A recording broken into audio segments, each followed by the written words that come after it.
Ladies and gentlemen, good morning and a very warm welcome to Global Social Protection Week, a high-level conference on achieving Sustainable Development Goal 1.3 in the context of the future of work.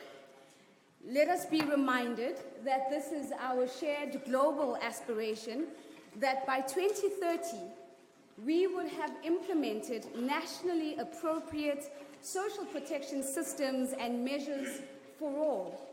And that includes floors that are adequate, that are sustainable, and that are adapted to the future of work. My name is Nozipho Mbanjwa, and it is an absolute privilege for me to serve you as your moderator over the next 2 days.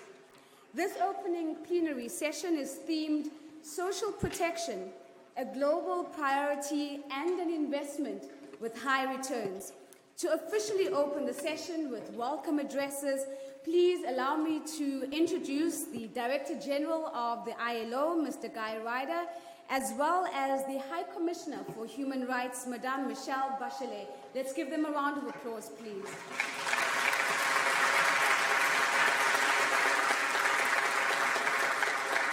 Without further ado, Director General, may I invite you to the lectern first for your welcoming address.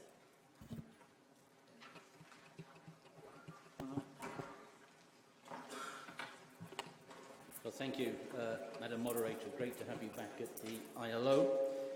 High Commissioner Michelle Bachelet, a dear friend of the ILO, distinguished ministers, ladies and gentlemen. Well, let me in turn add my word of welcome to this very important week here at the ILO, our Social Protection Week, starting with this high-level conference, but it will be, of course, continued in technical meetings as the week progresses. I think you're all aware, some of you have heard me say this more frequently than you would really want, that this year has been a particularly important year for the International Labour Organization. It's our centenary year. 100 years ago, the ILO was founded in the belief that universal and lasting peace can be achieved only if based on social justice, and that's the credo which has guided the ILO ever since that time, restated in the Philadelphia Declaration in 1944. And of course, social protection stands front and center of the notion of social justice, and it has stood front and center of the work of our organization over the last century. Let me just remind you of what the founding constitution says, the very first paragraph ever written about the responsibilities of our organization. And it includes amongst the responsibilities of the ILO, and I'm going to quote here, the protection of the worker against sickness, disease and injury arising out of his employment. We wouldn't have said his at this point. The protection of children, young persons and women, provision for old age and injury protection. And it goes on to other things. So there we are.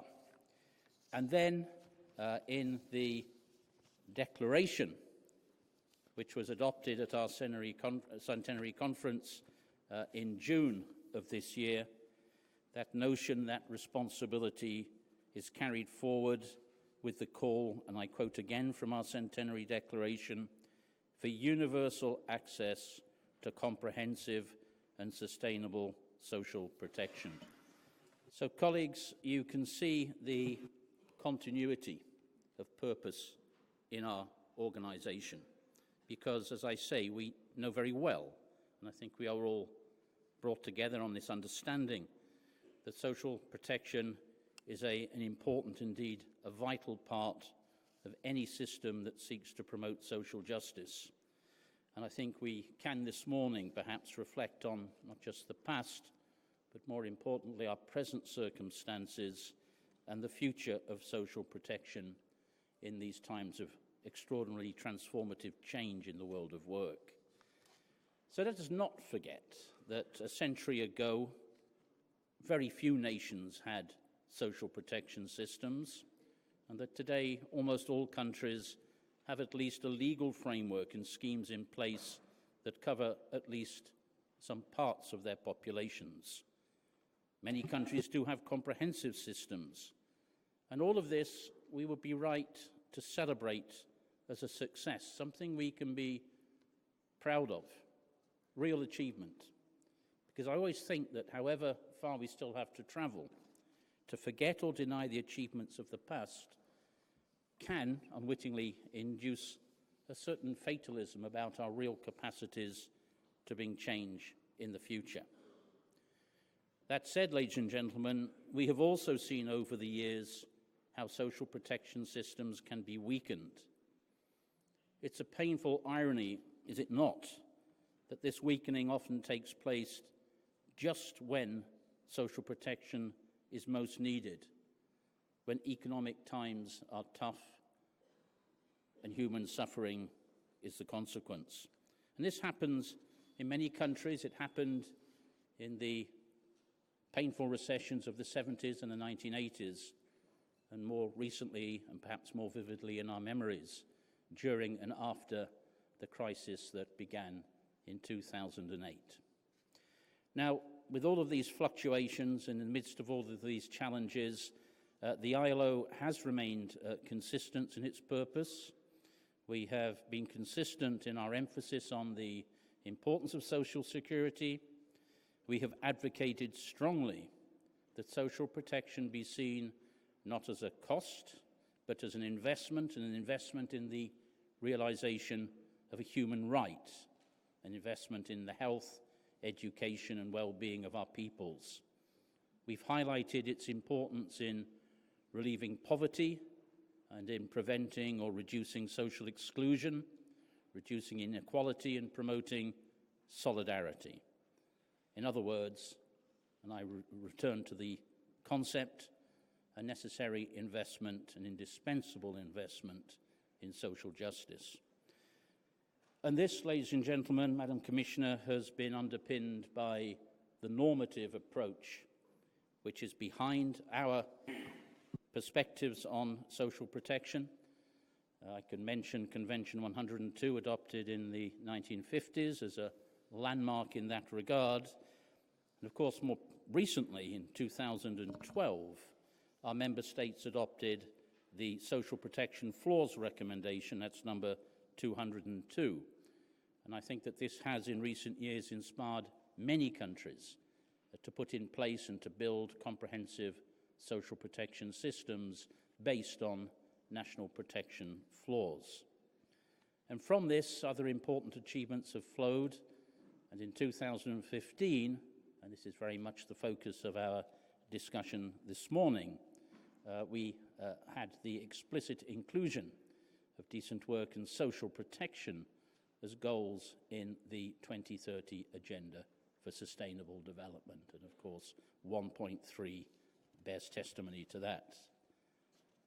And so I think that we can see that thinking is evolving in respect of social protection, and that we are, I think, at a moment of opportunity when it comes to not only making the case for universal social protection, but also advancing towards its realization. That is good news, but not everything is good news, I'm afraid, in the world today, because despite the advances, despite the opportunities, I think we need also to recognize and acknowledge that inequality and poverty persist at levels that we should not tolerate, and that damaging populist sentiment is on the rise.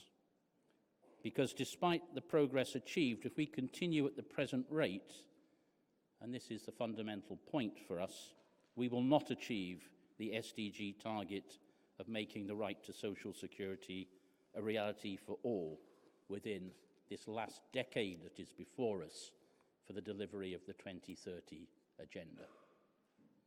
So where does all of this leave us? In times that are as uncertain as the ones we are living, it seems to me that universal social protection is more crucial than ever, because it can help people and their societies to deal with the manifold transitions taking place in the world of work and protect the underlying social contract which has been much discussed in the ILO's centenary year, that is based upon risk sharing, equity, solidarity, and justice. And these challenges mean that it is more important than ever that we do move ahead with our work on achieving social security for all, and that we do shape the future of social protection. Colleagues, during this Global Social Protection Week, we will take, I think, another important step forward, because we are launching an important study that gives a clearer picture of the financing gap that needs to be tackled if we are indeed to achieve SDG 1.3.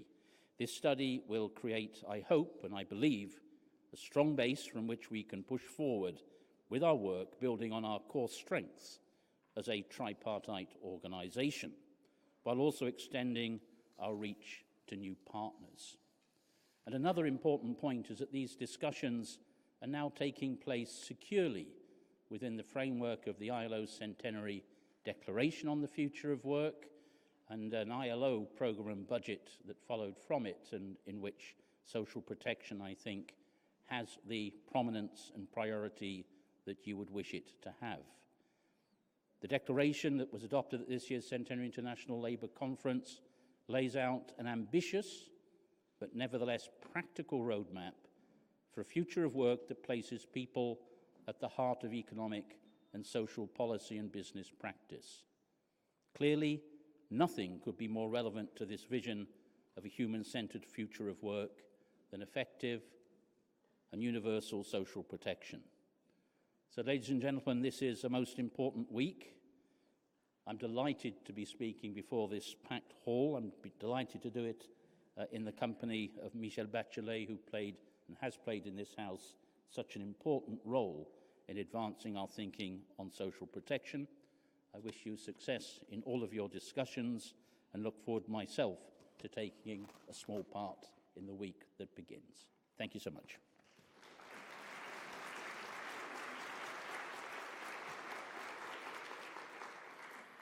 A very big thank you to the Director General of the ILO, reminding us of the continuity of purpose, especially as we find ourselves in very dynamic times where change is an ever constant. And of course, today's context is even more important when social protection is needed most in the face of poverty, in the face of inequality, and of course, in the face of low economic growth. Ladies and gentlemen, the voice that you're going to hear next has championed universal social protection as part of Agenda 2030, has galvanized support for social security to be placed at the center of every country's national agenda. Let's please turn our focus to a very special video message from Madame Amina Mohammed, the Deputy Secretary General of the United Nations.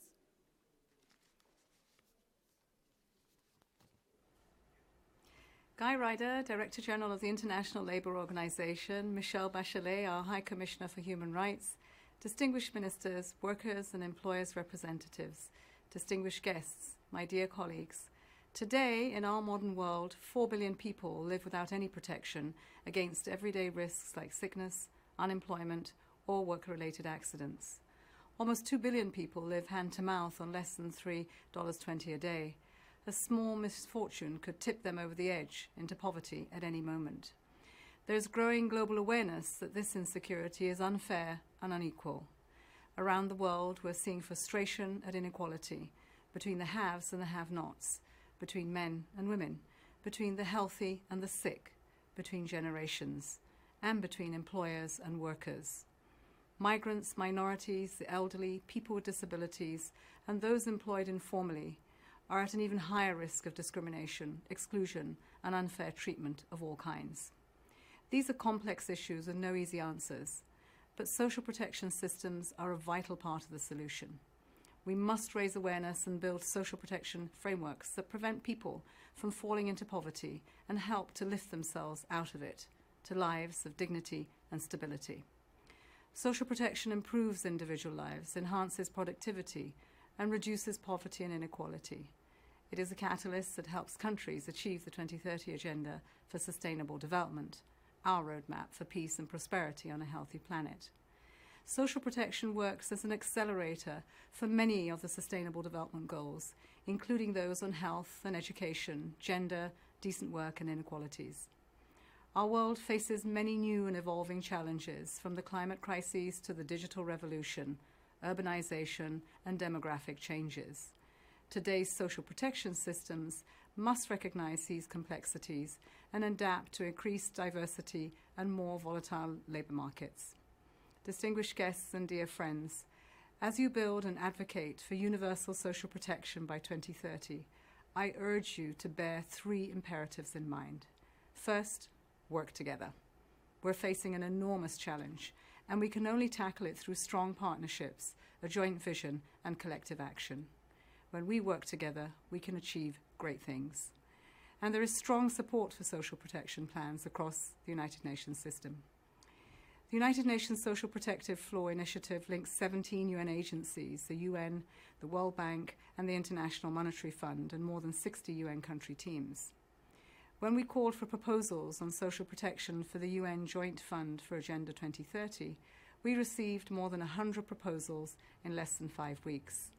36 UN joint programs on social protection, worth more than $72 million, will be implemented over the next 2 years. The second imperative is change mindsets. Social protection is an investment with high returns, not a cost. The economic returns include healthier, better educated, and more productive workers, more risk-taking entrepreneurs, and greater macroeconomic stability. The social returns include stronger, more cohesive and peaceful societies that offer lives of dignity and opportunity for all. We need to get this message across if we're to build political will and increase the investment of domestic resources in social protection, for example, by raising new taxes, reallocating expenditure, or extending social protection to the informal economy. This paradigm shift will help to attract international resources to fill the financing gap. We need innovative mechanisms like financial transaction taxes and a global social protection financing facility to help countries strengthen, sustain, and safeguard their social protection systems. The third imperative is to look to the future. Be visionaries. Look for ways to adapt social protection systems so that they can cover everyone and address tomorrow's problems and challenges as well as today's. Distinguished ministers and leaders, dear friends, I hope that this conference will expand consensus and build momentum around universal social protection by 2030. I wish you a very successful discussion, exchanges, and networking. Thank you.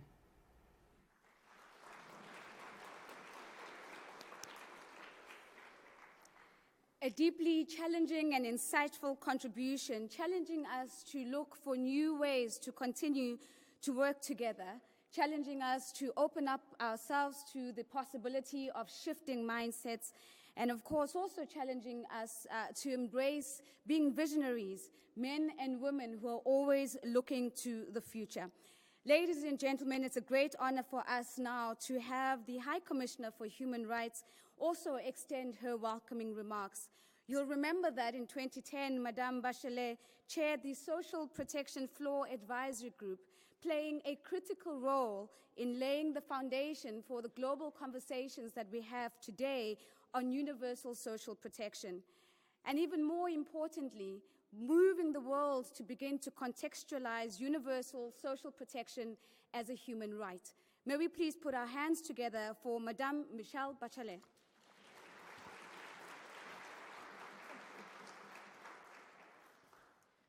Director General Ryder, distinguished ministers, panelists, excellencies, colleagues, and friends. The 100th anniversary of the ILO is a cause for celebration across the world, and of course across the human rights community as well. As Secretary General Antonio Guterres has pointed out, and I will quote him, "Your agenda is at the center of people's concerns, the dignity of decent work, a fair globalization, social justice for everyone, everywhere," end of quote. So I'm delighted to take part in this week of discussions which aims to drive stronger progress on universal social protection and SDG 1.3. Investing in effective social protection will be key to ensuring that people can harness the benefits of economic and technological change to fulfill their human rights. We still have 1 decade to achieve the 2030 Agenda for Sustainable Development, including SDG 1.3. A decade is not long, but it can be sufficient if we accelerate and intensify our work. I believe that significant progress towards universal social protection can spark a surge of progress across the 17 Sustainable Development Goals, because, like all human rights, measures for the right to social protection have very broad impact across societies, generating greater harmony, resilience, participation, inclusion, and greater development and peace. We need a change in pace and a powerful political commitment from states and the international community to invest in social protection. Development cooperation should support this crucial effort, because these measures do indeed constitute a very good investment. Firstly, ILO's analytical research has clearly demonstrated that even the poorest countries can afford a universal social protection system. Its studies have estimated that an outlay of as little as 1.6% of GDP will cover the cost of providing allowances for all children, maternity benefits for all women with newborns, benefits for people with disabilities, and universal old-age persons, pensions. Many countries have already adopted important aspects of universal social protection schemes, among them Argentina, Bolivia, Botswana, Brazil, Cabo Verde, Chile, China, Kazakhstan, Kiribati, Kosovo, Kyrgyzstan, Lesotho, Maldives, Mauritius, Mongolia, Namibia, Seychelles, South Africa, Swaziland, Thailand, Timor-Leste, Trinidad and Tobago, Uruguay, and Uzbekistan. Among them, Argentina's SUMAR program for pregnant women, Mongolia's family benefit scheme, and measures adopted in China, Colombia, Rwanda, and Thailand have had positive impact on universal health coverage and the right to health, particularly for children. For those countries which have not yet done so, I think the question is not so much whether they can afford to advance universal social protection measures as whether they can afford not to. When I was president of Chile, we undertook several social protection measures, including pension reforms to introduce more solidarity, with redistribution and coverage to ensure that the most vulnerable could count on a basic salary. A wealth of economic and social data indicated that these policies were boosting economic growth and enhancing not only basic justice, but also social cohesion. At the request of the ILO Director General, I then chaired a commission that would develop recommendations in these areas for member states. Our report, Social Protection Floor for a Fair and Inclusive New Globalization, found that investing in social protection system pays off in the short term by mitigating crisis, and in the long term by nurturing human development and productivity. To sum up a complex topic, it appeared that austerity was not the recipe for success in tackling economic and financial crisis. Social protection floor should be established in every society, and this was the basis for the ILO's Recommendation 202, which was adopted in 2012. Recommendation 202 provides guidance to member states in building comprehensive social security systems and extending social security coverage by establishing national floors of social protection that are accessible to all in need.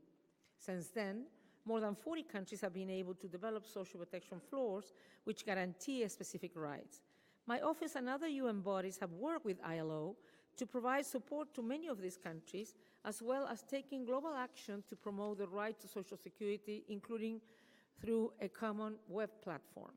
For instance, hunger is again on the rise for the third consecutive year. Some 820 million people are going hungry, according to FAO's latest report. At the Committee on World Food Security, my office has been promoting the adoption of social protection systems to advance realization of the right to food and as a tool to fight hunger and inequalities, drawing attention to the specific situation of rural women. Excellencies, evidence from countries at every level of development clearly demonstrate that social protection systems mitigate the shock of crisis and downturns and nurture stronger and more resilient economies. They can cushion the negative impact of unemployment, create access to further education, improve labor market opportunities, and secure access to core elements of the rights to health, food, water, sanitation, education, and housing, including at moments of personal crisis. These kinds of help ensures that individuals and families are protected from the worst impact of upheavals. When times are hard, it saves lives and can safeguard economies from disasters. But today, less than 30% of the world's people have adequate social protection coverage, and more than half have no coverage at all. In developing countries, 8 out of 10 people receive no social assistance, and 6 in 10 work informally without insurance. Meanwhile, in both developing and developed economies, globalization and the digital economy are increasingly introducing flexible and casual working arrangements which may undermine labor rights. Youth unemployment rates have once more begun to rise, with 70 million young people unemployed in 2017, according to ILO.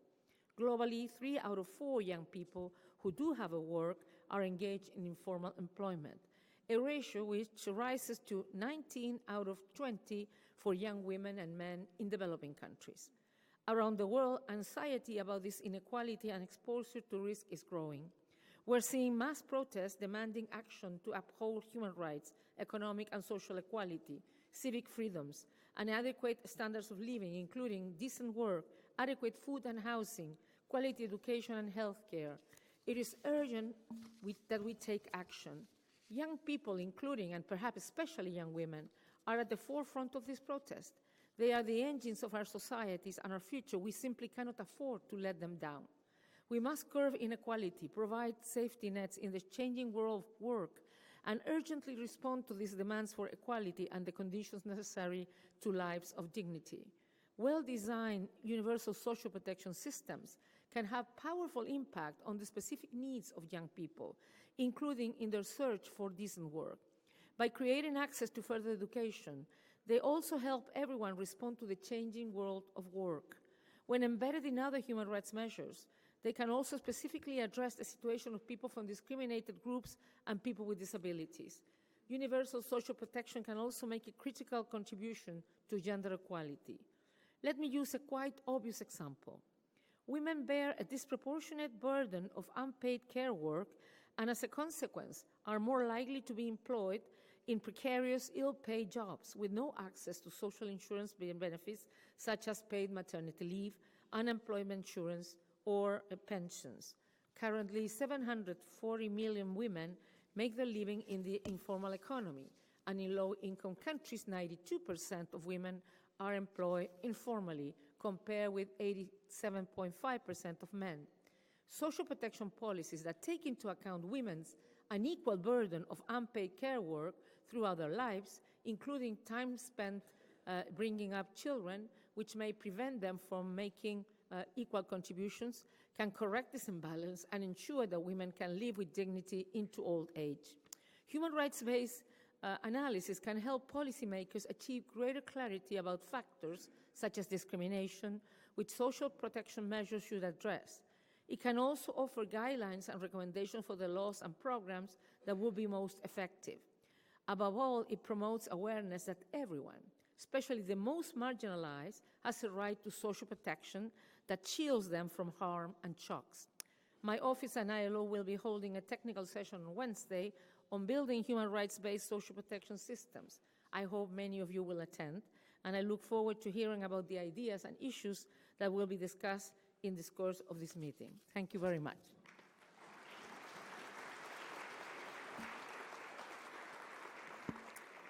A very big thank you to Madame Michelle Bachelet for reminding us that we just have a decade. She says that a decade is not long, but a decade can be enough. What we do need is a change in pace. But as we rev up our pace, let's ensure that we don't leave anyone behind. Can we give a big round of applause to Madame Bachelet and Mr. Guy Ryder?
Ladies and gentlemen, thank you very much for your patience. We're going to now move on and transition from the welcoming addresses into the first panel discussion for this morning. Before we get started, I'd just like to remind you of the translation services that are available with us today. The channels are as follows. English is on channel 1, French is on channel 2, Spanish is on channel 3, Russian is on channel 4, and Italian is on channel 5.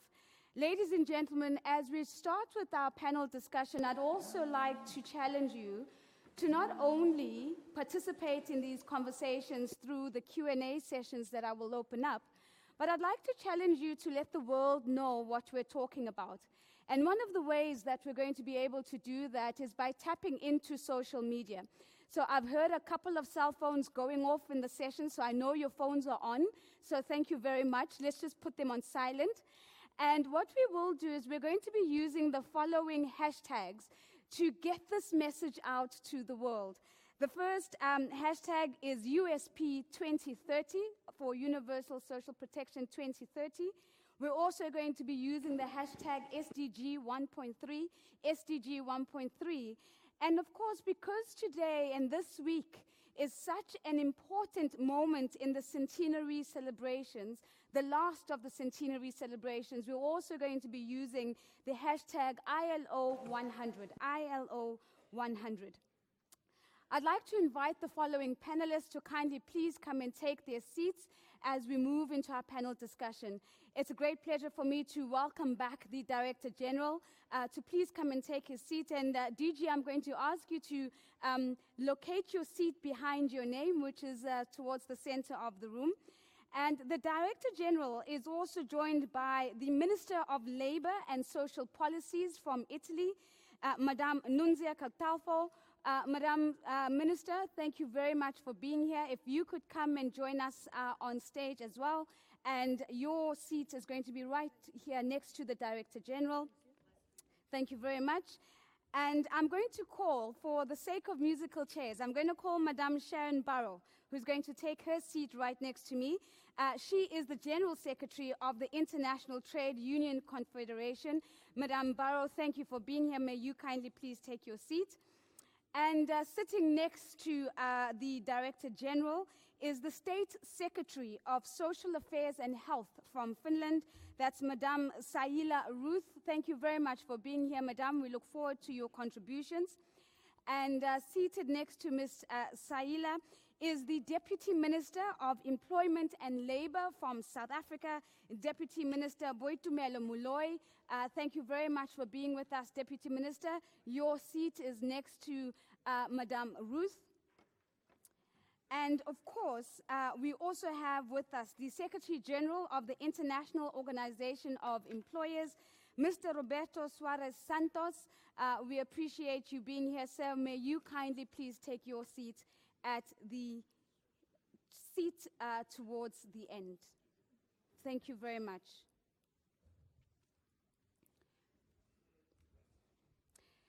Ladies and gentlemen, as we kick off this panel discussion, let us be reminded of the key messaging that we're building on from what we've heard in the welcoming addresses. We have heard that social protection is a human right. We have heard that this is an investment with significantly high returns. We have been challenged to begin to think about how we may make most of this window of opportunity that has been opening up with wider recognition of the multiple returns to social protection. We've also heard that we need to think about how we might invest in social protection, not only as a means of dealing with the challenges that we find today, but also to prepare ourselves for future insecurities.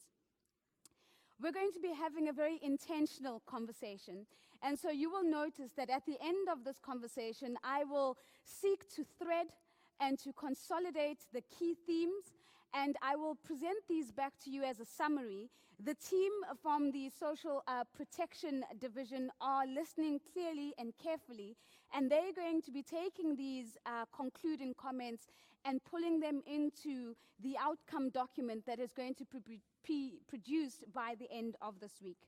And so I'd like to maybe start with Minister Catalfo. Now, we have heard this morning that social protection is an investment with economic and social prosperity. To what extent does this reflect the view of social protection in Italy?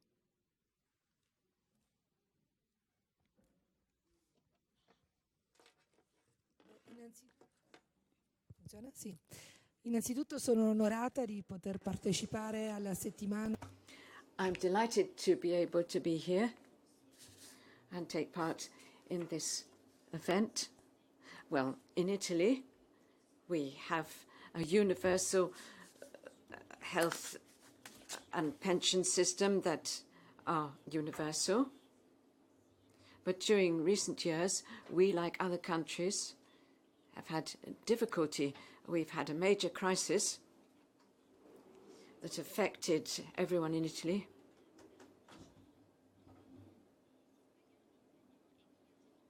Or a great many of them, and has had a very bad influence on poverty.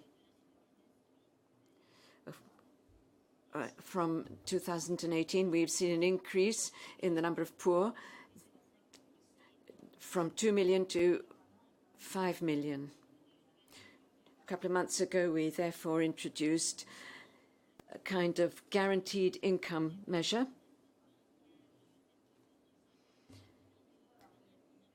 It has led to a significant drop to poverty. It has benefited more than 1 million households and young people too.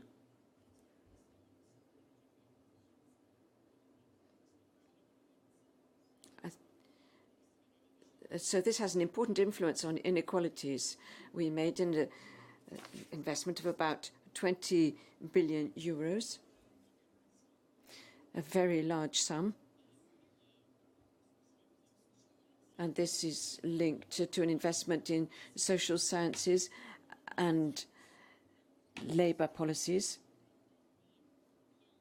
so that we can give support to people's income, but also to influence the subsequent inclusion in society and in the world of work. And now we're at a stage where the social services are active in the employment centres and municipalities. We've made important investments there. We've increased the number of staff. There are now 8,000 of these units.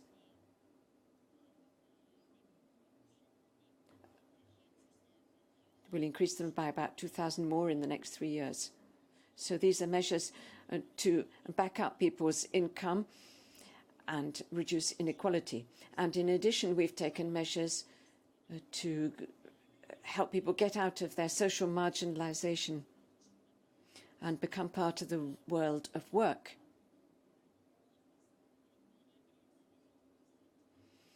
To prevent dropouts from school and help households that are struggling in the context of education and training. Apart from all this, we are looking into maternal and paternal leave. We have extended paternal leave to 7 days. This applies to all families, so it is a universal service.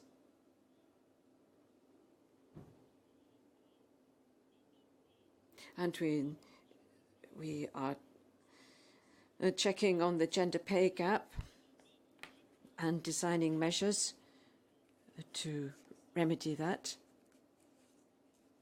There are measures on maternity leave, for example. As regards the law and the budget, which is what we're talking about in Italy at the moment, we want to invest in disabled people who are not self-sufficient, and also the people caring for them.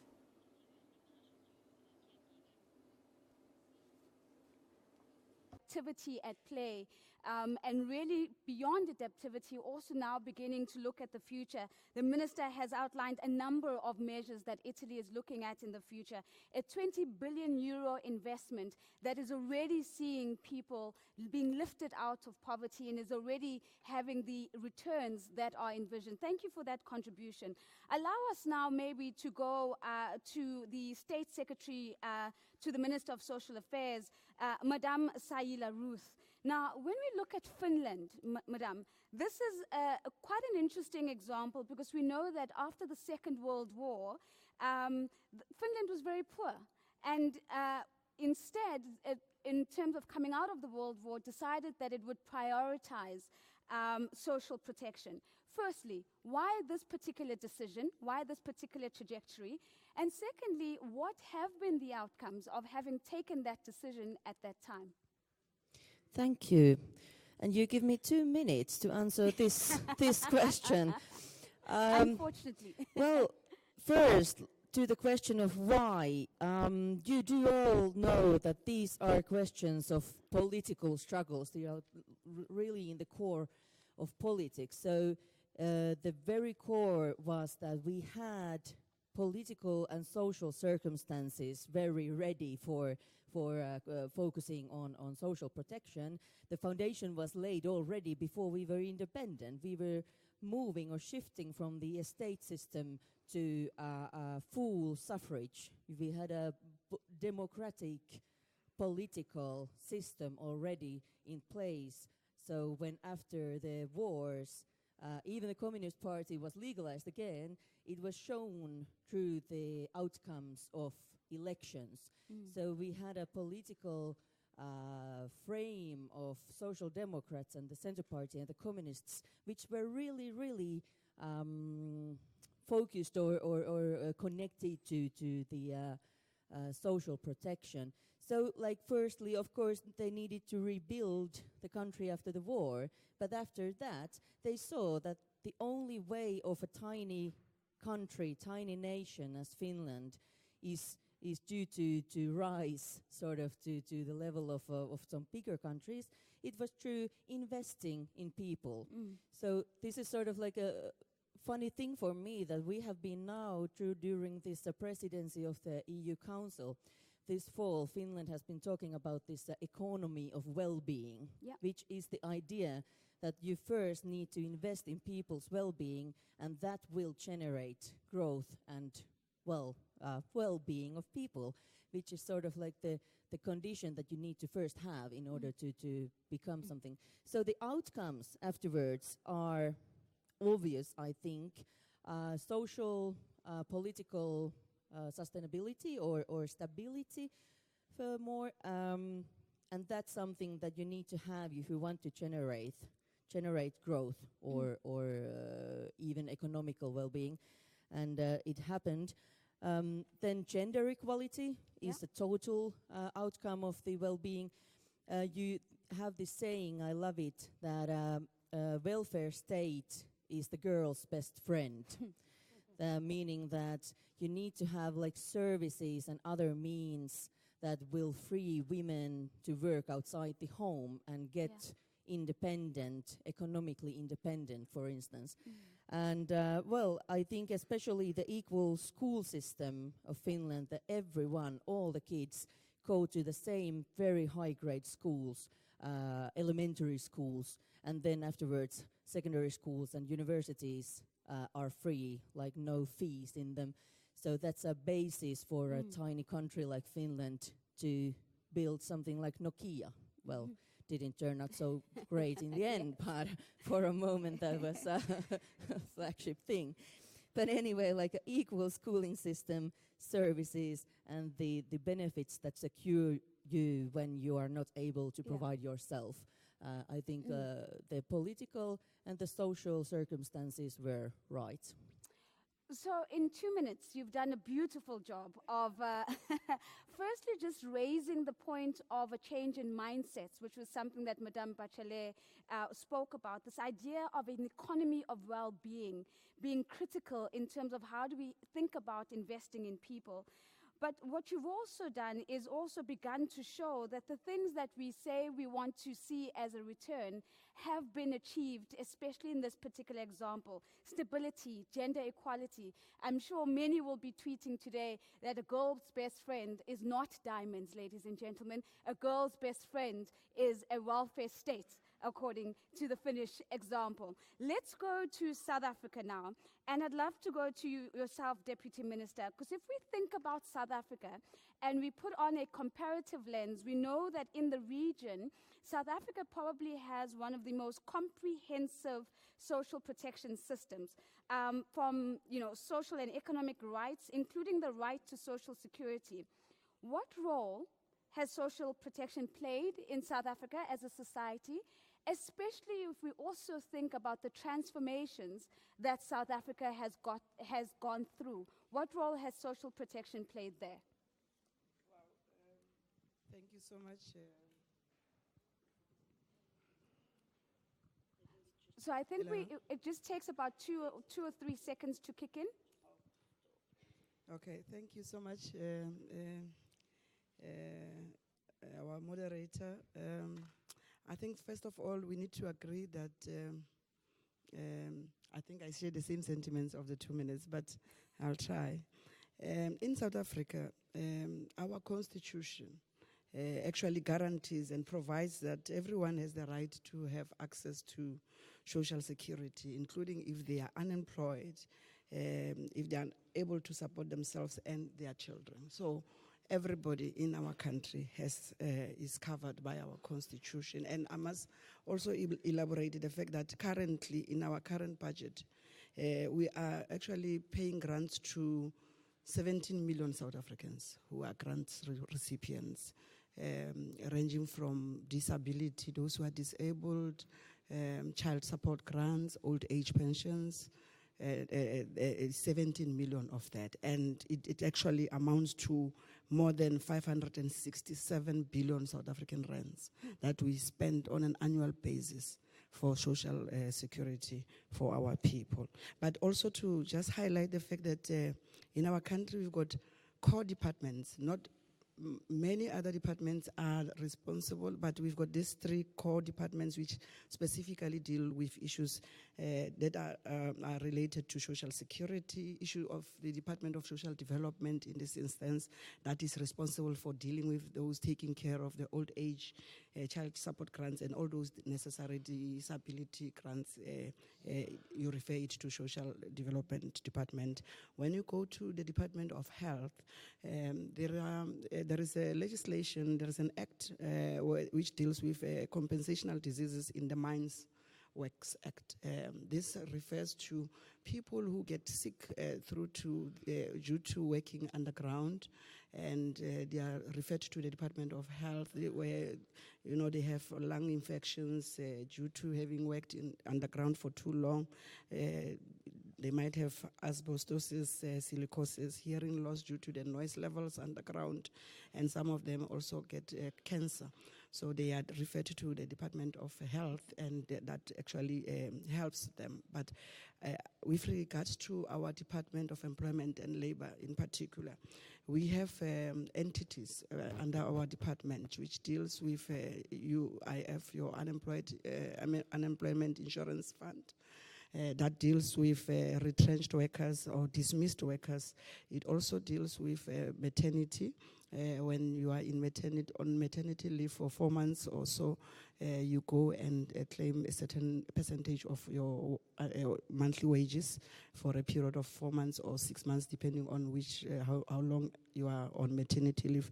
And recently, we have just enacted or added onto the same legislation, they extended to paternity, to those responsible fathers who will be able to go and report that they've got kids, and they are given 5 to 7 days to go and help with the chores at home. So we have extended that. But also we've got a compensation fund which deals with which provide compensation to our employees who are injured at work, or who contract diseases or become disabled or even die at work.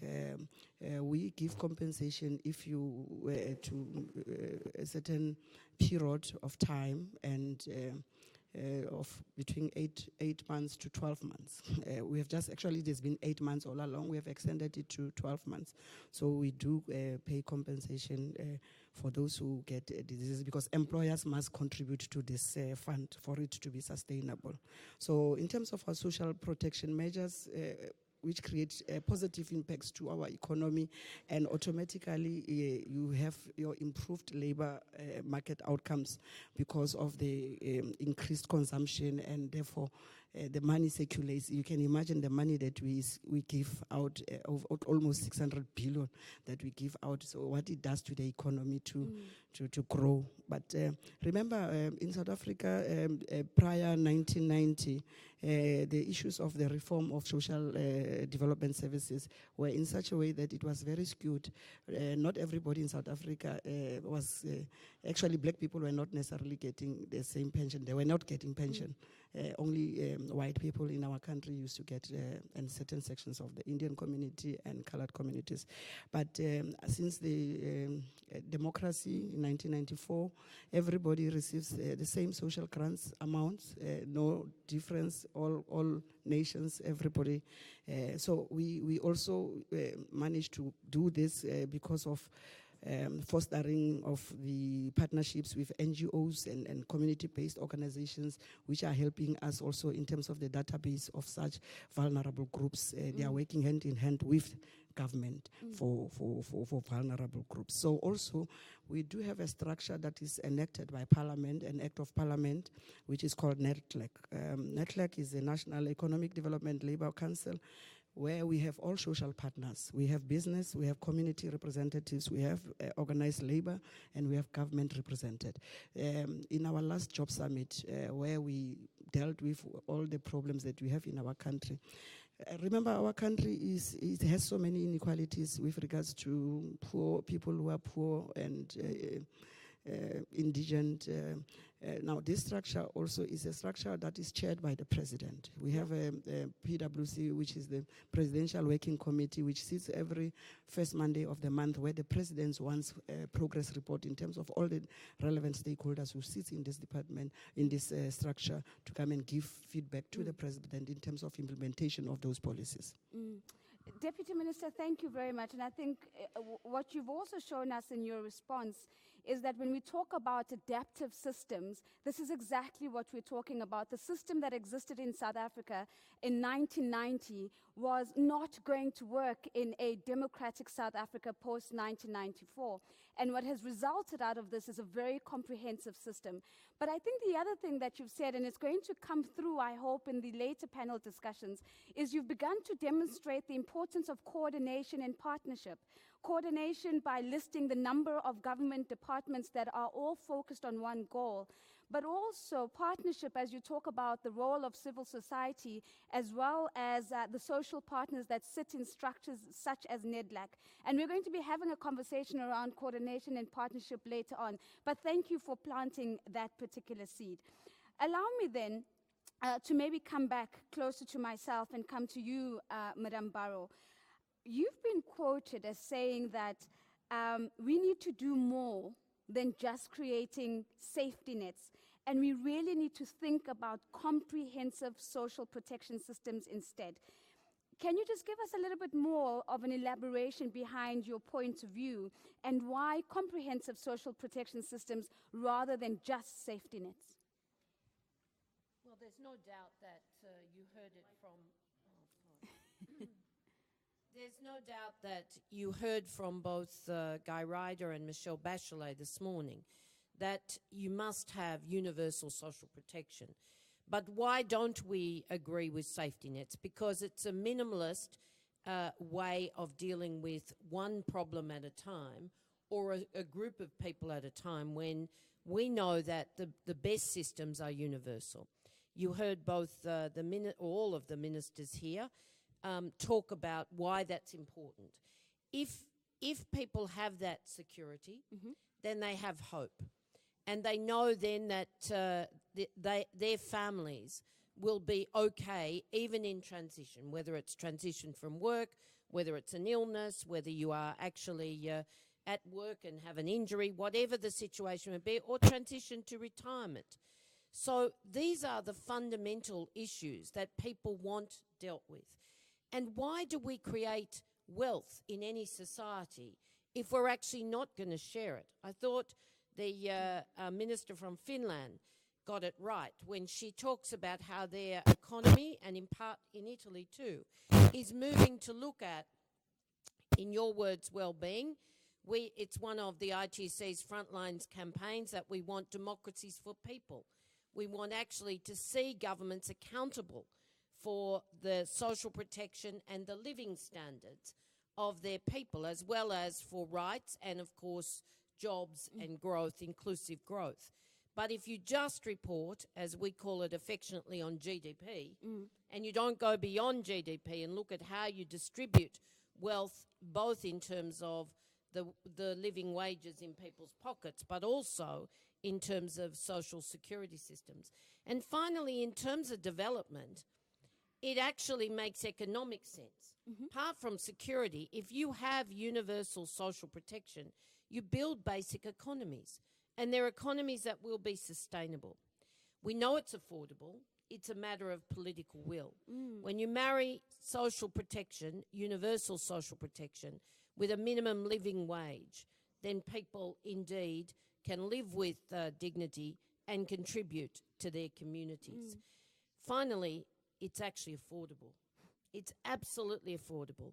So if it's just a matter of political will, let's get on with it, because it's a scandal that more than 50% of people don't have any form of universal social protection, and 70% of people or more actually have not got universal social protection. If there's one thing we all do on the pathway to 2030, we must get this right.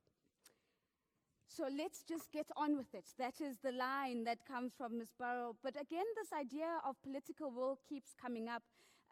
Madame Ruuth spoke about a political framing that led to a particular decision in Finland. The Deputy Minister, Moloi from South Africa, spoke about this being enshrined in the Constitution, social protection being enshrined in the Constitution, which is a political statement and expression. And we're hearing here that in this last decade from Ms. Burrow, we have a choice whether we're going to just galvanize the world to get this right.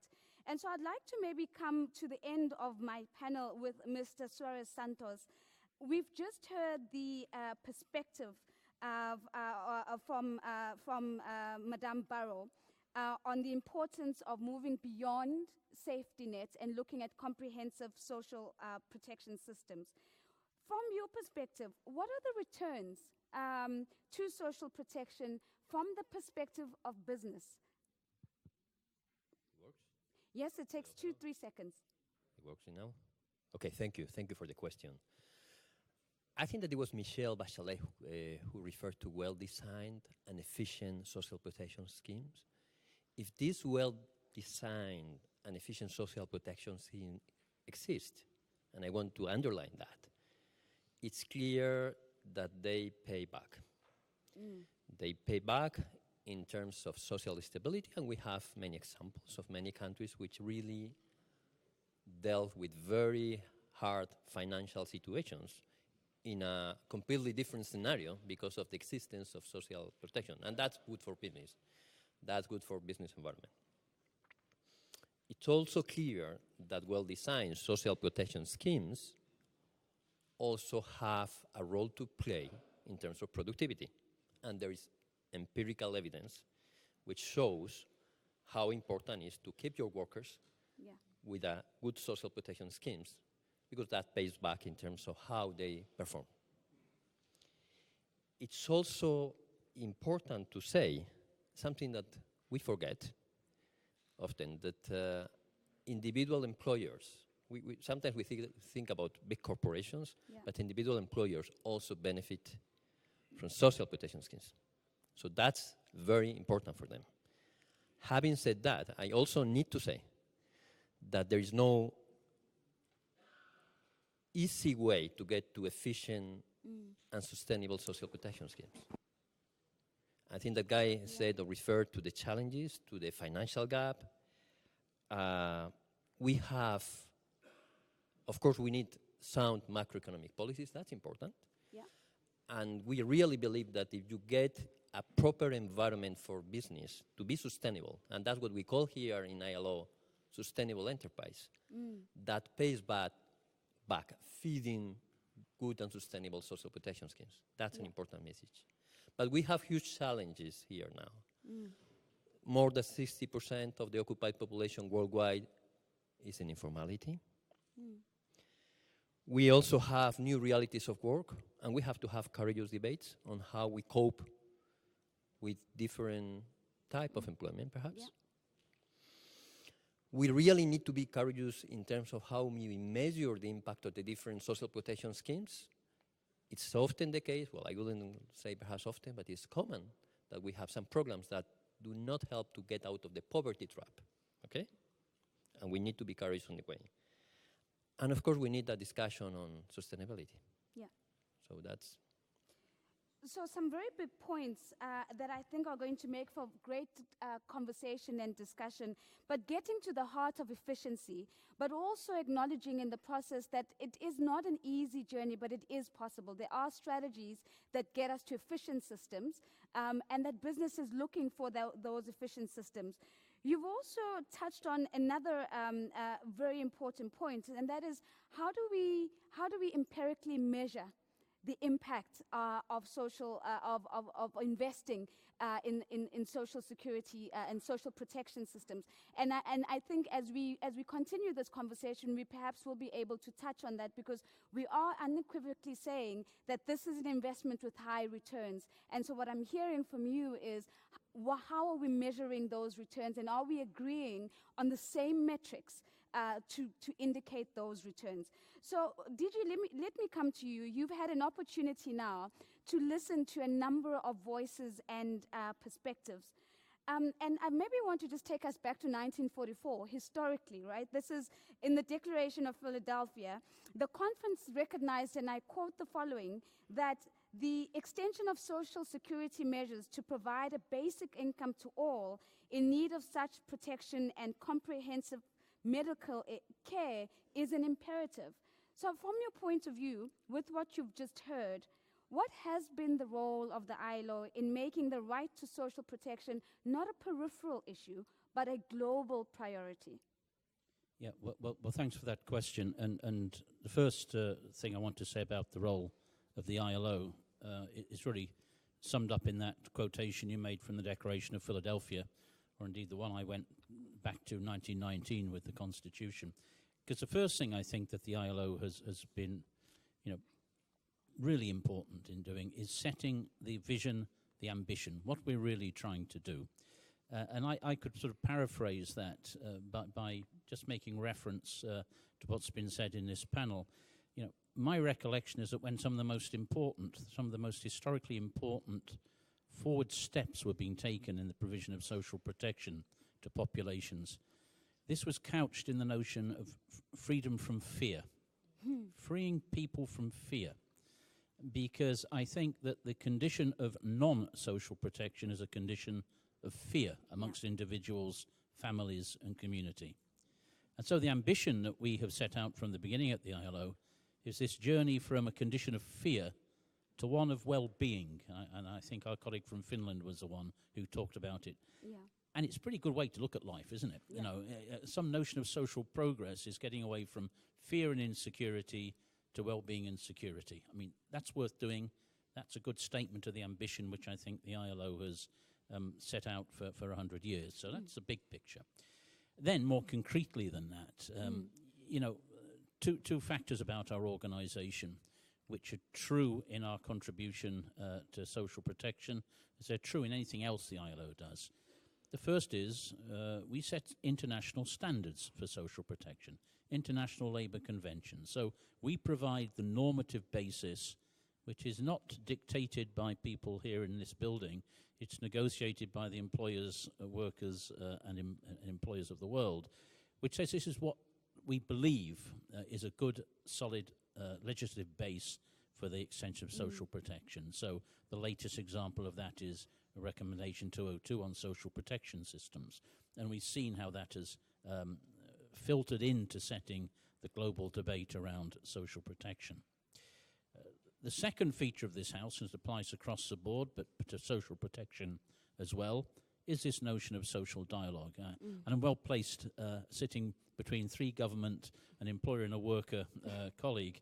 You would expect me to say how important dialogue between them really is. And I think our panel shows that whilst there might be some temptation to see social protection as a consummately technical, rather dry sort of issue, it isn't, or at least together with the technicality, it's a necessary interaction of government, employers and workers to begin to design well-designed and efficient and appropriate mechanisms. Yeah.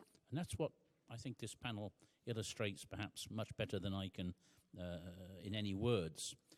But there is a technical role for the ILO as well. You know, we have strong actuarial support. We go into these issues of affordability, of good design of social protection systems, and that's a lot of our everyday work as well.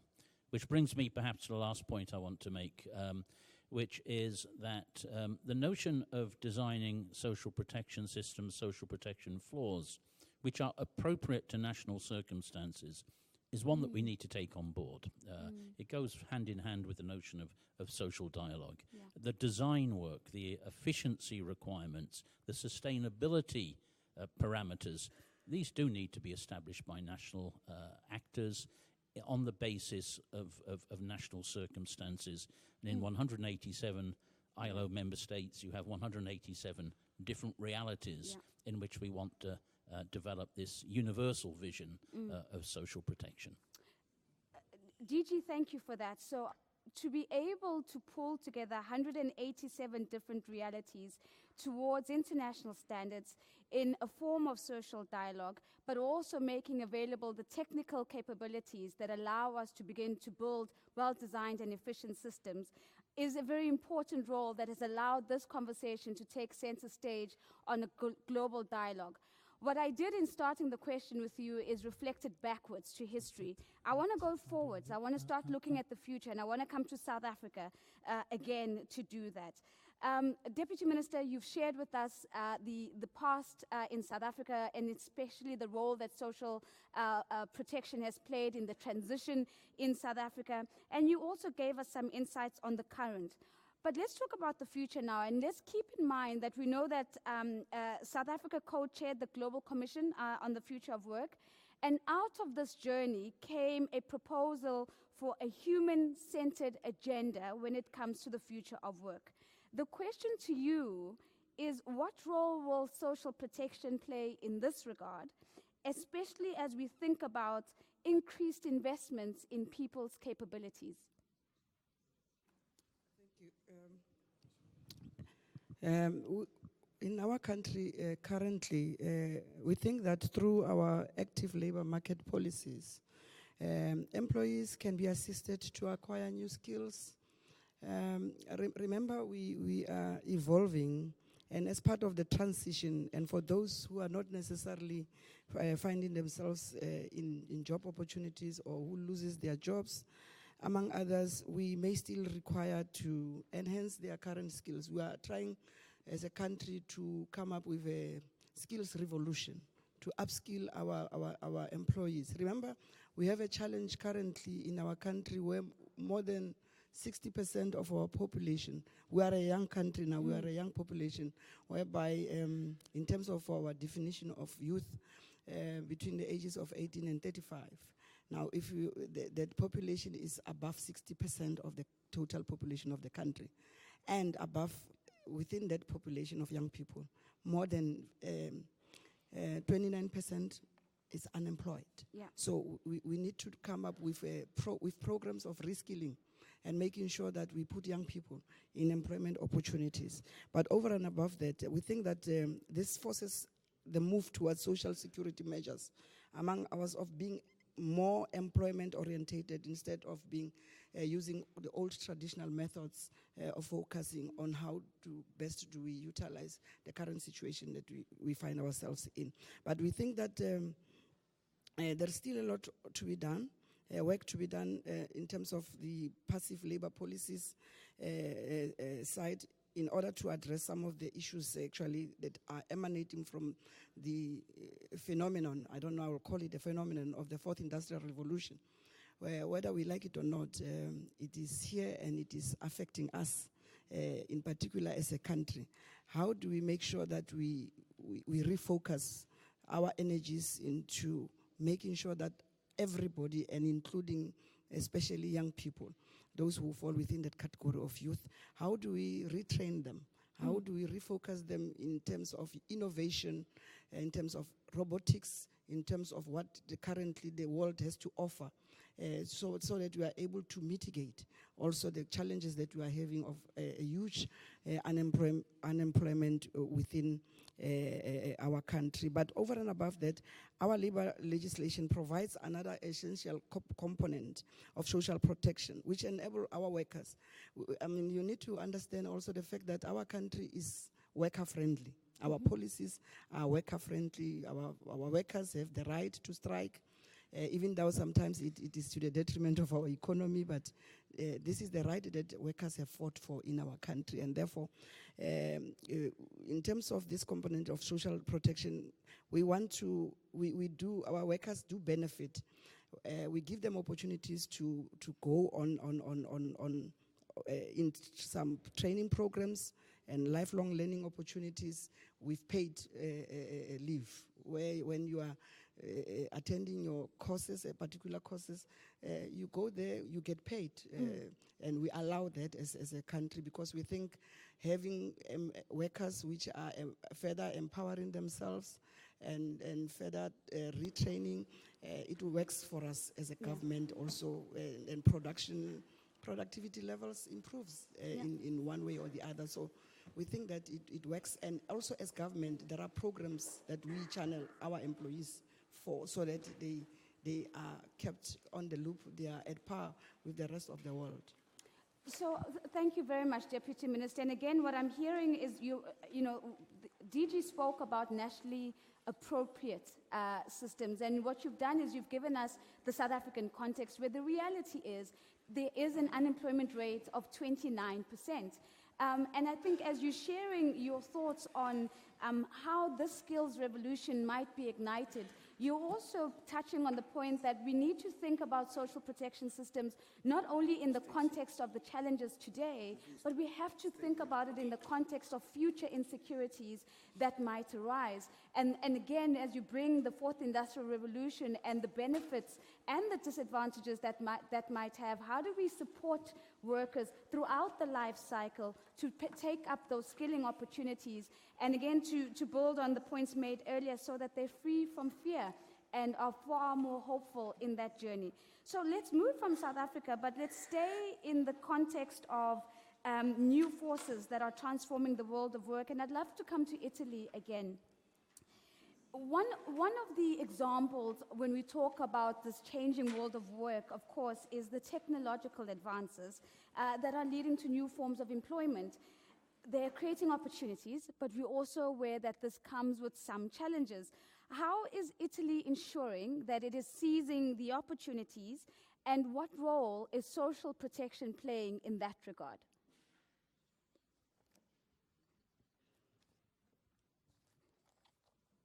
Bene, Well, in my previous intervention, I explained what our first investments were in social protection. Investment to introduce a minimum wage, a guaranteed one, that could protect the people. Because of the crisis and because of what's happened in the labor market as of the 80s, that person was unemployed and was in economic difficulty very often based on the data, because of course we are monitoring, we're analyzing who are the people who receive this minimum wage. There are people who find themselves in great difficulties, who are followed by the social services. And even in our case, we can talk about citizens, workers, who receive very low salaries. So as to be able to intervene here in this way, and so as to see to it that revenues could be better, and also to intervene on the phenomenon of dumping, wage dumping. We are thinking in Italy of initiating a law concerning minimum wage, a law which can protect the workers who receive wages which are below the poverty threshold. And so therefore a law which would be in a position to be able to establish a threshold of wages below which one cannot go, because otherwise we will fall into the trap of poverty. So this is a measure which we have just initiated. And then a month ago we approved a measure on the workers, the riders, platform workers, and these standards protect the workers who are employed by these platforms in all situations.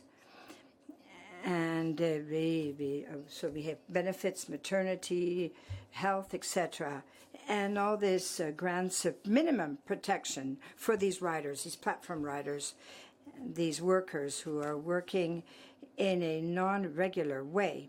Now, beyond all this, we are investing in a program, a 3-year program, to control these situations where there are different pillars that one could base oneself. And the most important issue here is the pillar which should eliminate the role of the employer, which in some way comes into this illicit way in employment offers, in a non-legal way.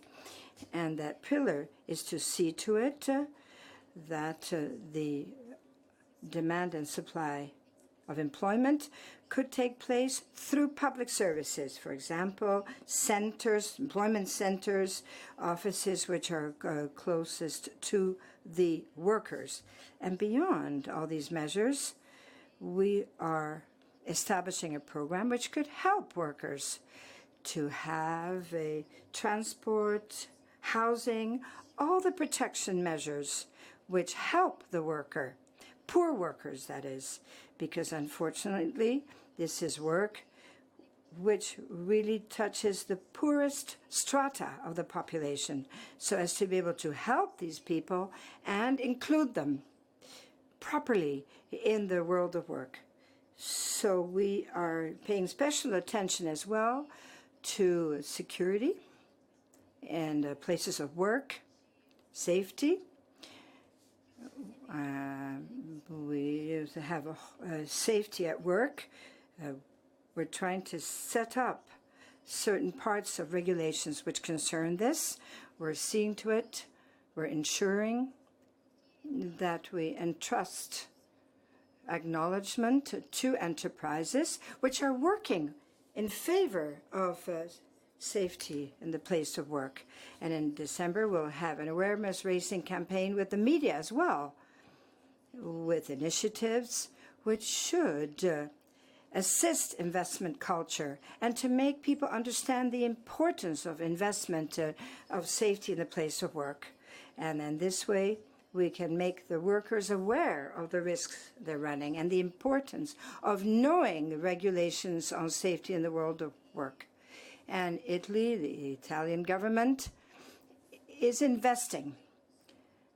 It's investing at the very heart of the social protection of workers in Italy. It's at the very crux of all this, social protection, that is. And this is something that should occur in the forthcoming years. Thank you.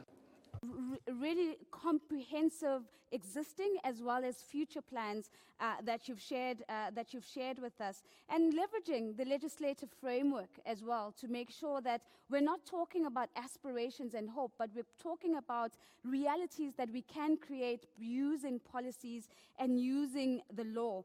I think one of the other things that you've said, which has been absolutely critical, is the starting point is data. And knowing the population well and how the money is being spent. So thank you for that contribution. Madame Burrow, I want to come to you because one of the things that the Minister Catalfo has shared with us is this idea of making sure that there is protection for the poorest of the poor and that there aren't people who are being paid, for example, beneath the poverty line.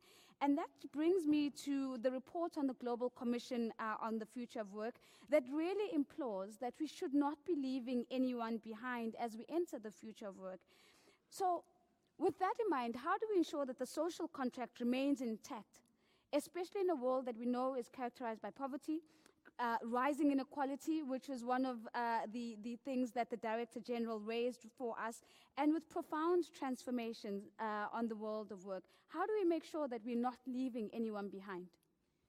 Well, I must say, Guy, I think we've found a poster minister for the ILO Centenary Declaration, because if you think about the reality of what the Commission report and the ILO Centenary Declaration was responding to, it was that the social contract is broken. Yeah. People are on the streets in every continent in the world, and they're there, as Guy said, because they're frightened, but that fear has gone beyond just fear and a loss of trust. It's actually now anger.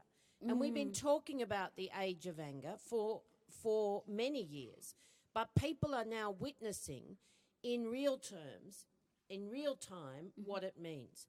So what are the answers? Well, if we introduce the ILO Centenary Declaration, it will go a long way to actually building or renewing that social contract. And what the Minister described are key elements. If you think about what the key elements were, they're first of all a labour protection floor under every worker, every worker, young, old, whether they're in traditional work. And Roberto told you 60% of the world's workers are working informally. How can that be? It means governments are not regulating the world of work. So if we put the labour protection floor in place, which is fundamental rights, occupational health and safety, an adequate or evidence-based minimum wage, and, of course, maximum hours of work. So you have then a basic dignity of work, married with social protection, universal social protection. Then you have the solid foundations for people and for an economy. If you then take some of the other pillars and actually look at the transformative agenda for women, you heard actually the call for reinvesting in the care economy, part of the social protection floor, part of decent work, requiring again the labour protection floor and social protection. And then you look at just transitions. We need just transitions. It's about skills, but it's about much more than that, because every industry has to transform. Every employer will need to transform, whether it's for climate or for technological futures. And this requires us to make sure no one's left behind. So it's hard work, but the recipe's pretty simple. It's all there in a labour protection floor and the social protection. And, of course, then unions and employers can bargain on top of that for a fair share of the productivity that generates. You then look at the fact that all this weighs heavily in the SDG debate, because Goal 8 is the major framework for that.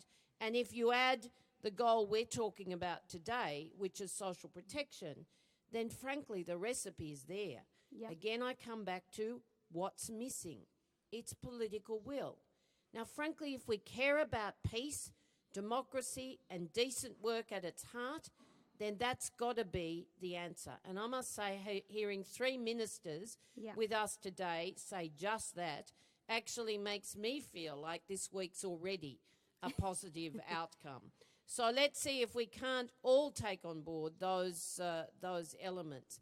And when you hear Finland, I must say there's only about 4 countries in the world talking about well-being and democracy's accountable for well-being. I don't care what the terminology is. We say they've got to be accountable for people. But New Zealand, Scotland, Finland, and I'm missing one? Iceland, thank you. And Malta to some extent. Small country, but shifting.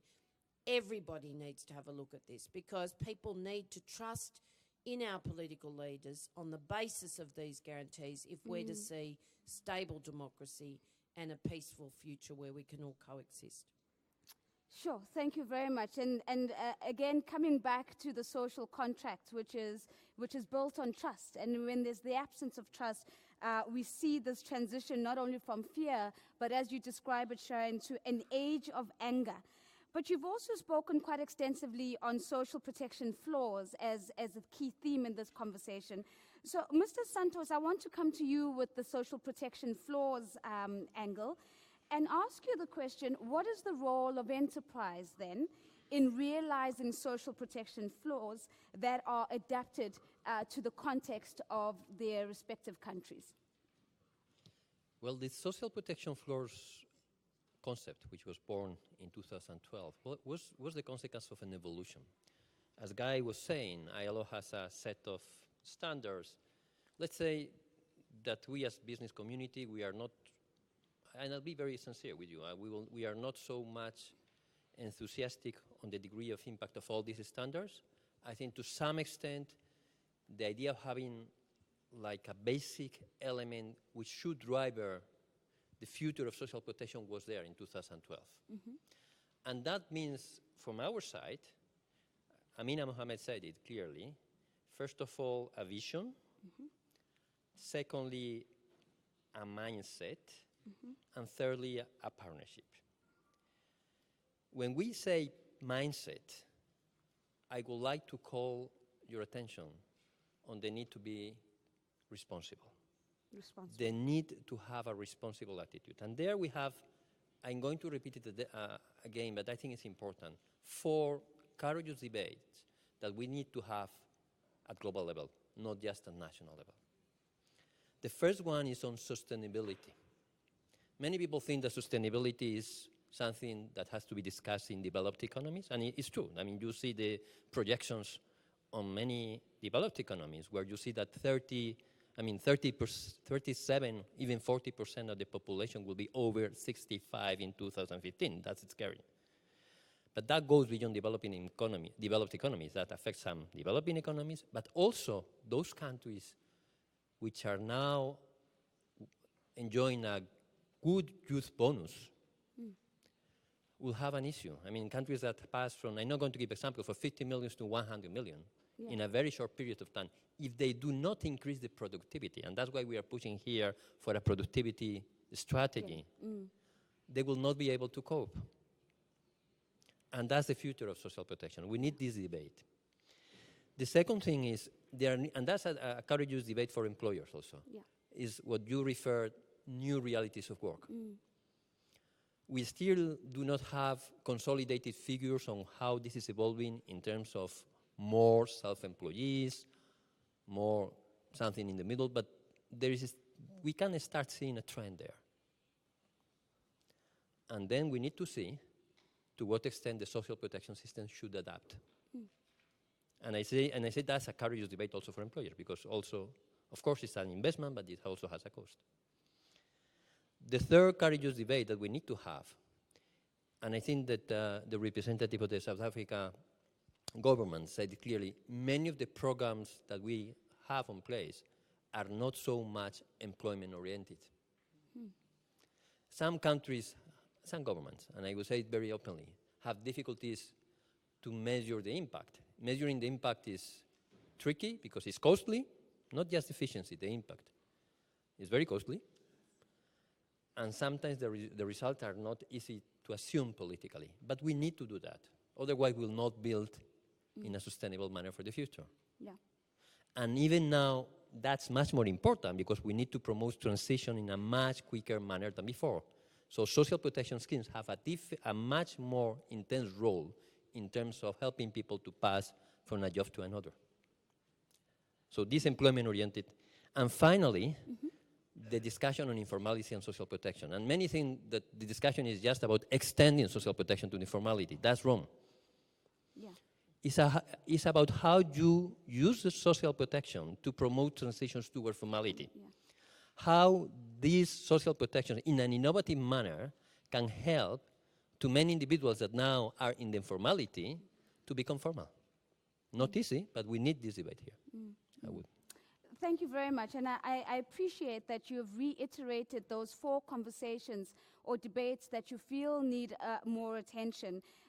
Because what you've started off with is by saying that if we're going to change mindsets, we're going to change mindsets by engaging with each other and allowing this debate to come to the surface. And as we do that, we've got to have at the back of our minds a balance between rights and responsibilities, and that it's not either or. And you've called for a debate on sustainability because this is a top-of-mind concern for enterprises around the world. You're calling for a debate on social protection in the context of the new realities of the future world of work and what that looks like and what social protection needs to look like. You've called for a debate on this idea of employment-orientated programs, as we've heard from the South African example.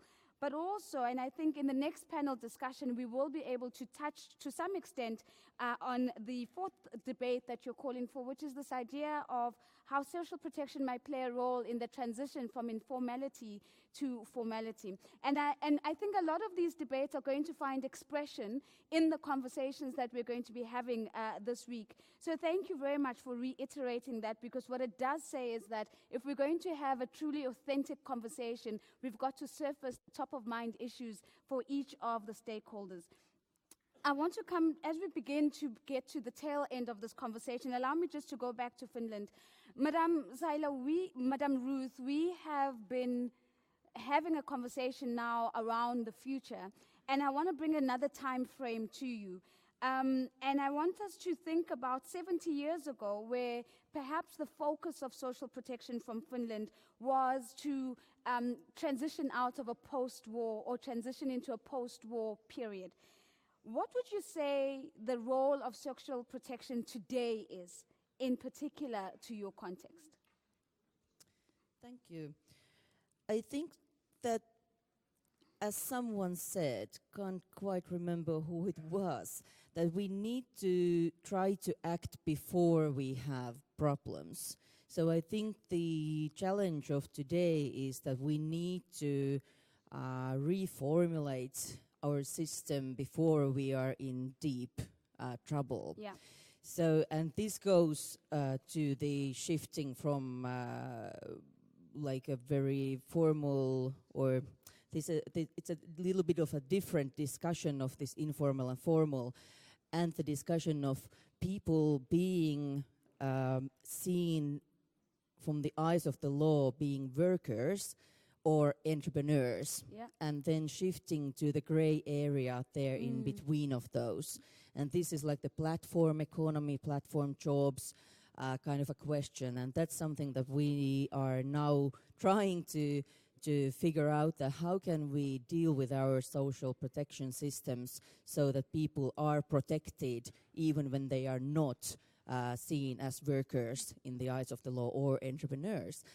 And the problem of the Finnish social security system and the schemes that we have is that it's gone sort of even too complex, that we have so much protection and so many benefits and so many systems that people can't really get into their rights and reach their rights because they don't know what benefit they are supposed to get, because there is like the underlying idea there in beneath the system that sort of like this normal path, like normal living path, that first you study, then you go to work, then you maybe make some babies, then you go to work, then you are sick for a moment, and then you work again, and then you are maybe unemployed and work again, and then you are a pensioner, and you have like a different benefit for all the phases of your life where you don't work. Yeah. But now we know that it doesn't work like that. People study and they work and they're sick and they make babies and they do all of these things at the same time. So the system doesn't sort of like secure any, there are people who fall through all of our systems, protections and nets, because it's too complex, the system nowadays. And also we have like the problem of connecting services with the benefits, that people are sort of like lost there in the services system, I was attending to this event of people experiencing poverty, and one lady was saying that she has the feeling that she has the compass, but she would need to have the map as well, that she doesn't know how to sort of like find her way through the very complex system. So that's one problem. And another one is that, as I was saying, that people are sort of like slipping from the protection of being workers or entrepreneurs. And this comes to, we have a very, very strong system of this tripartite coordination and cooperation between employers and employees, and we don't have like a law-based minimum wages, but we have very, very broad collective agreements. So there are more and more people who are not under these collective agreements. So this is something that we need to find the solutions together with all the social partners, but also even more broader with all the civil society as well, if we want everyone committing to the whatever new system that we are trying to generate now. And now we are putting this planning thing in action, and it will hopefully be successful, but only in 2 terms of parliament. So like we are planning of working with this for 8 years, which means that there will be a difficulty, of course, when maybe the government will change. We are now committed to it. We don't know which kind of government we will have after 4 years from now. So let's see how we'll do, if we will be so as successful as we were after the war. All right, so the reality is quite different in terms of the reality today in relation to the reality 70 years ago. But there is a window of opportunity that you speak about. And I think it's important that we lift what you're saying, which is we need to figure out what social protection looks like in the gray, whether the gray is in the space of platform workers or in any other thing that sits out of the traditional way that we've always understood. And what I'm also hearing is that we need to put the map in the hands of the people. Where there's complexity, people are going to fall between the cracks. So it's not enough to give our people compasses. We need to give them a map that allows them to navigate what is becoming a very complex system. Simple is hard. Simple is hard, and we somehow need to get to simplicity. And so I'd love us to maybe just go back to South Africa very briefly. Deputy Minister, South Africa has an ambitious plan, we know, to support a just ecological transition. Could you please briefly share with us how South Africa is planning to use social protection to facilitate this particular transition? Thank you so much once more. As you might be aware, that South Africa is going through a major economic transformational processes aimed at what ILO has themed leaving no one behind, and so that we can be in a position to address the social inequalities that are there currently in our country. And that is why to this end, as a country, we have come up, we are in the process of amending the law currently to include benefits for domestic workers, to include them in the compensation fund and the unemployment insurance fund, because they were not previously covered. But over and above that, these are just some of the examples of the changes that we are busy with as a country, and we believe that there's room for improvement. And recently this year, earlier this year, February, our country approved legislation that deals with national minimum wage to make sure that, because remember I talked about poverty, unemployment and inequality. So we have approved a legislation that talks to national minimum wage, whereby those people at the end, far end, who are not necessarily getting anything, or some employers pay their employees either through in kind, not necessarily monetary, like either through accommodation or giving them food. So we have, actually it is an offense. Our department deals with enforcement of such. It is an offense if we realize that you are not actually complying to the national minimum wage. You can be fined a huge sum as an employer, or you can actually be jailed. So we are enforcing that. We have enacted that, and we think it is the right thing to do as a country. But over and above that, it then clearly indicates that social protection is one of the key elements that should be used to provide protection to our workers and to also assist them to deal with the seismic challenges that is brought about by the fourth industrial revolution. As Finland has alluded to earlier on, to say we must navigate our people, we must give them surety because they are afraid of the unknown. We need to give them that surety as governments. And I think I agree with what Finland said earlier on, but I've already also indicated previously the fact that this is part of our collective responsibility. Yeah. So, and social dialogue, we believe that is one of the key tools that should be effectively used to ensure that we work together, not necessarily as individual governments at national level, but regionally in our regions and internationally in addressing this just transition. We need to work and elevate it at a global level, that, as you have said earlier on. So, but South Africa also, while we are trying to mitigate these matters, we are also pointing out the fact that as South Africa, you must be aware that we use coal-based energy now, and there is a discussion on how we can best use other resources which must be much more greener. Now, you can imagine the fear of those workers who are in this industry. Yeah. The fact that in South Africa, coal is an employer of note. It employs thousands and thousands of people. And because South Africa, we are a coal-producing country, the coal that we have currently in our reserves can actually move towards the next 100 years. Yeah. And what are we going to do with that resource and the people who are working there?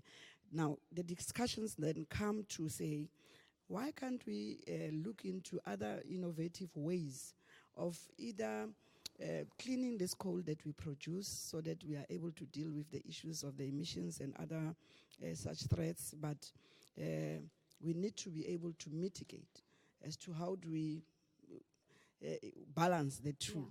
Yeah. We cannot just wake up and say we are closing coals. We know that we belong to international bodies, and therefore we should also conform to the conventions that are there as a country. So as an emerging economy, as a developing country, we are slowly but surely getting there.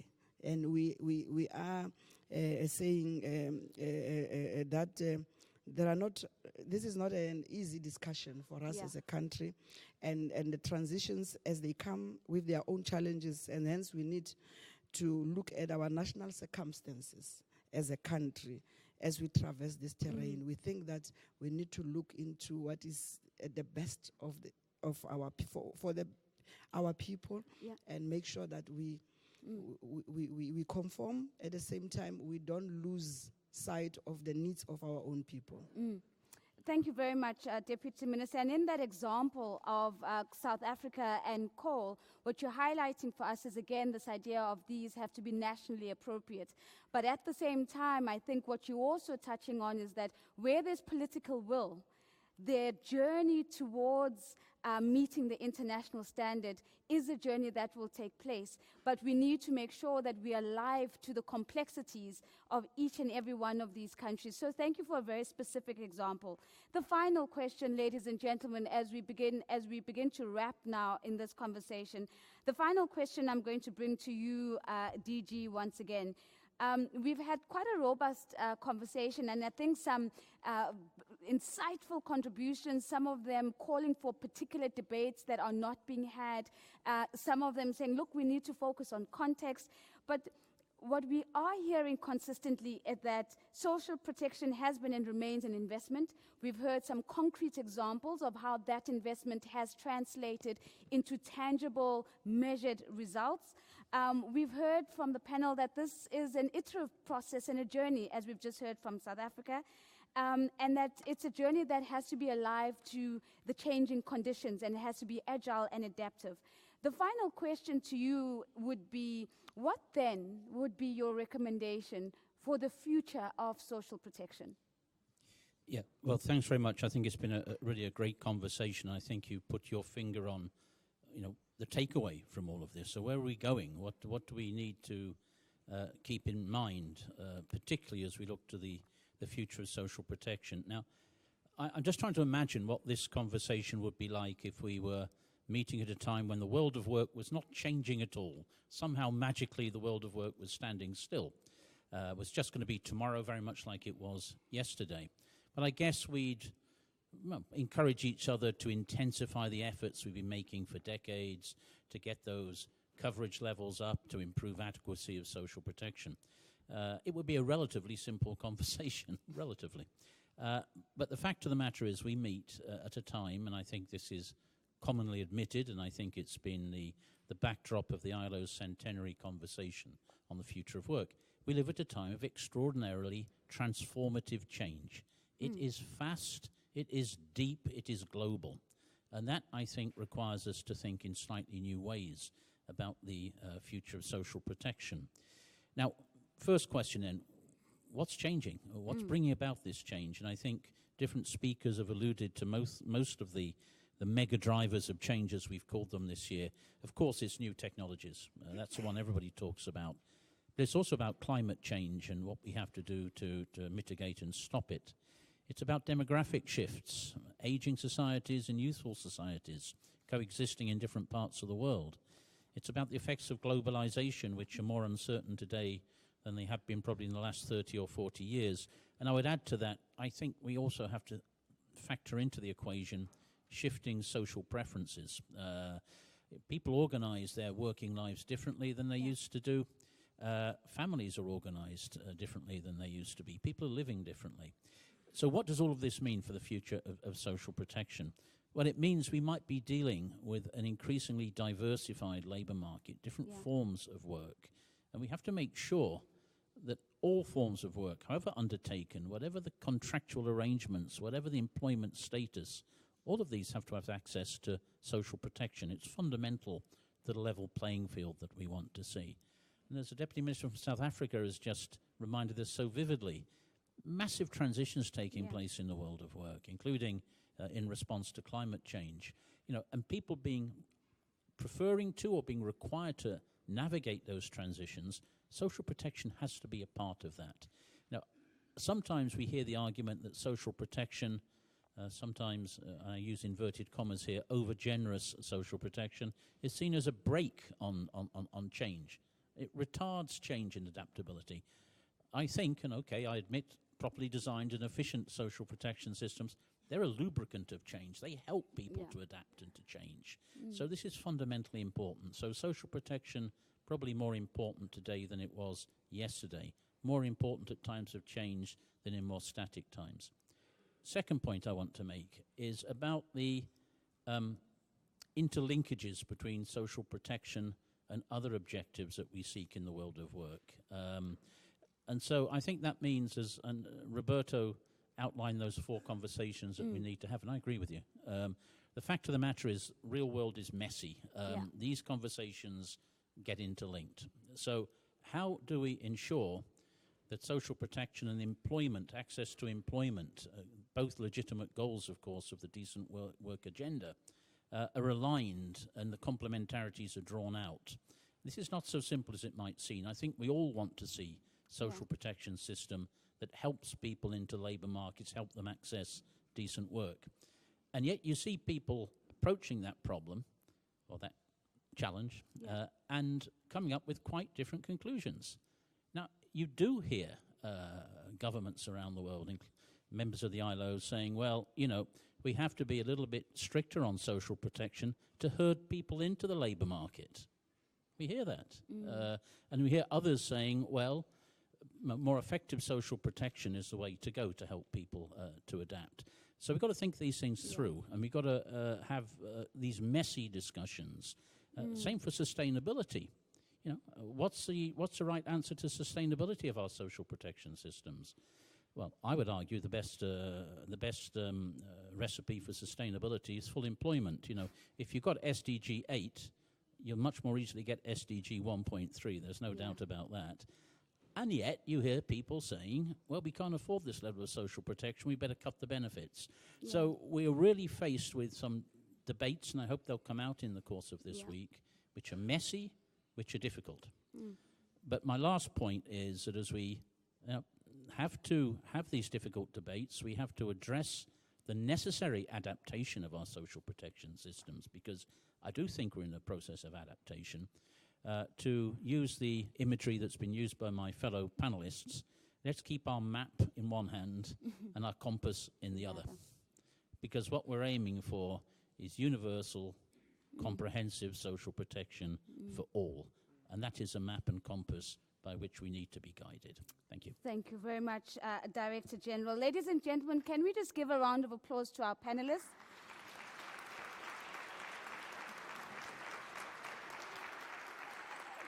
Thank you very much. I would please implore with you just to bear with me for 2 more minutes. The first minute is that I just want to quickly just give us some high-level points that I know the social protection team is listening to as they capture the key takeaways from this conversation. We spoke about moving from fear to hope to well-being. We spoke about efficiencies, well-designed and efficient systems, and this being important. We spoke about simplicity being hard, but this is what we need to aspire towards. Simple systems that are not too complex that we lose people in the cracks. We spoke about moving beyond minimalistic safety nets and really putting on a comprehensive lens as we do this. We spoke about being contextual and keeping our eyes on the national reality and the extent to which social protection systems are adapting within that reality. We spoke about universality, and that it's important that we do not lose sight that as we step up the pace in the last decade, we don't do this at the expense of leaving others behind. We spoke about social protection being a human right. This is one of our starting points this morning.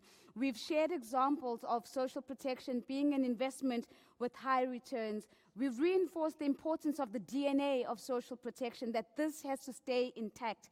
Solidarity, universality, adequacy, and sustainability. Second to last point, we've said that we need the political will to get it done, so let's just do it and get it done. And lastly, we said we're up for some messy and some difficult conversations. So here's to the start of more mess and more difficulty, but some really robust conversations. Thank you very much.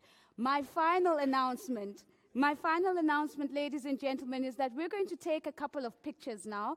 I'm going to invite the panelists to stay with me in the GB room for just 1 more minute. We're going to take a picture here with our banner.